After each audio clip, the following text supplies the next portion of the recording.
శ్రీమహాగణాధిపతయే నమః. శ్రీపాదవల్లభ నృసింహ సరస్వతి శ్రీ గురు దత్తాత్రేయాయ నమః. అందరికీ శుభోదయం. అందరికీ కూడా ఉగాది శుభాకాంక్షలు.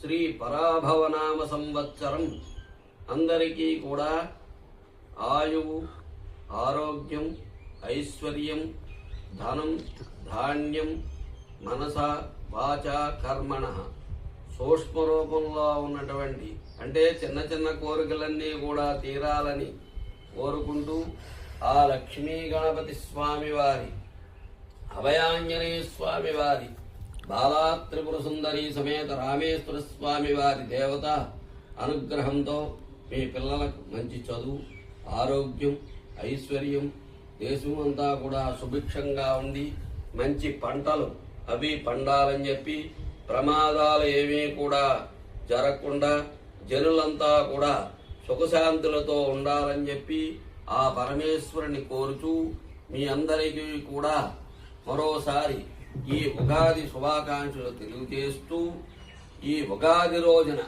ప్రాతకాలమందే లేచి ప్రాతకాలమందే లేచిన తర్వాత తైల అభ్యాంగ స్నానం చేసి నూతన వస్త్రధారణ చేసి లక్ష్మీనారాయణ స్వరూపమైనటువంటి శ్రీ పార్వతీ పరమేశ్వరులైనటువంటి వారి దర్శనం చేసుకునంటే దీపారాధన చేసుకుని ఈ లక్ష్మీ గణపతి స్వామి వారి కానీ, పార్వతీ పరమేశ్వరులు కానీ, గ్రామదేవత కానీ, గురు దర్శనం కానీ చేసుకున్నట్టయితే కనుక మీకు సుఖం, సంతోషం, ఆయువు, ఆరోగ్యం, ఐశ్వర్యం, ధనం, ధాన్యం అన్నీ కూడా కలుగుతాయని చెప్పి శాస్త్రం ఘోషిస్తోంది. ఏమిటంటే దైవారాధనం, దేవతారాధన చేయడం వల్ల మనస్సు ప్రశాంతంగా ఉండి సుఖశాంతులు కలుగుతాయి.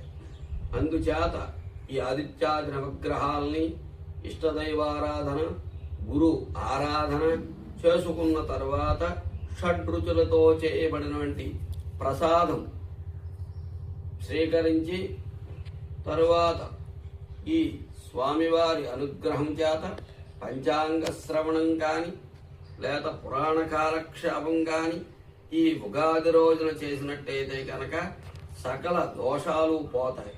అందుచేత మీరందరూ కూడా మీ మనసులో ఉన్నటువంటి దేవతారాధన చేసుకుంటూ సుఖశాంతులతో ఉండాలి. మీ పిల్లలకి మంచి చదువు